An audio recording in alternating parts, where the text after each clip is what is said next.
பாவத்துக்கு ஆப்போசிட் என்னங்க? நீதி. கரெக்ட் தானே? வியாதிக்கு ஆப்போசிட் என்னது? சுகம். ஏழ்மைக்கு ஆப்போசிட் என்னது? ஐஸ்வர்யம், செழிப்பு. அவமானத்துக்கு ஆப்போசிட் என்னங்க?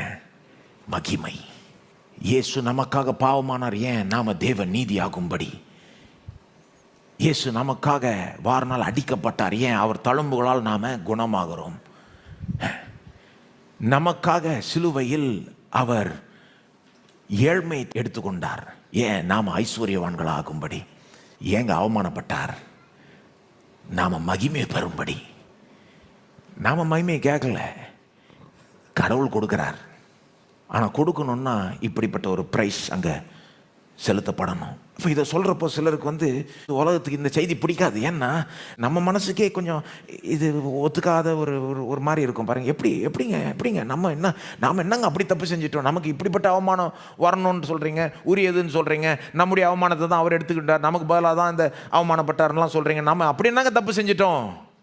நமக்கு இப்போ இந்த அளவுக்கு அவமானப்படுறதுக்கு நாம் ஒன்றும் தகுதி உள்ளவர்கள் கிடையாதே அப்படின்னு நினைக்கலாம். தப்புங்க. பைபிள் சொல்லுது, பாவிகளுக்கு இப்படிப்பட்ட அவமானம் வர வேண்டும்.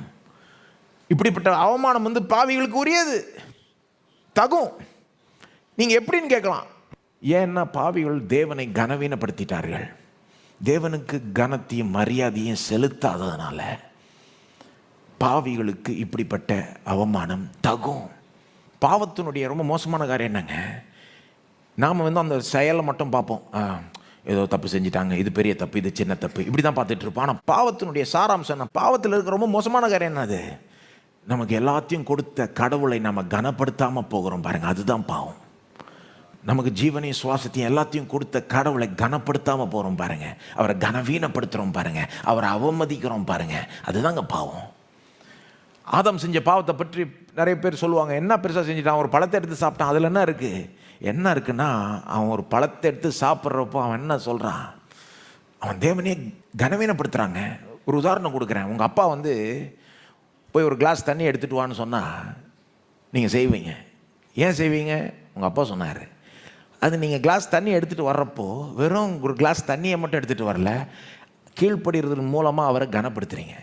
கரெக்டாக? இல்லை அந்த பிள்ளை இல்லை நான் எடுத்துகிட்டு வர முடியாதுன்னு சொன்னால் அது ரொம்ப பெரிய தப்பு. ஏன்?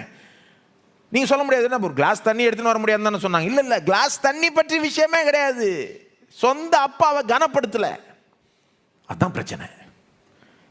எந்த வீட்டிலையாவது ஒரு அப்பா அதை ஏற்றுப்பாங்களான்னு நான் கேட்குறேன். ஒரு புருஷன் தன்னை மரியாதை கொடுக்காத, ஒரு மதிக்காத ஒரு வீட்டில் ஒரு புருஷன் வாழ முடியுமான்னு நான் கேட்குறேன். ஒரு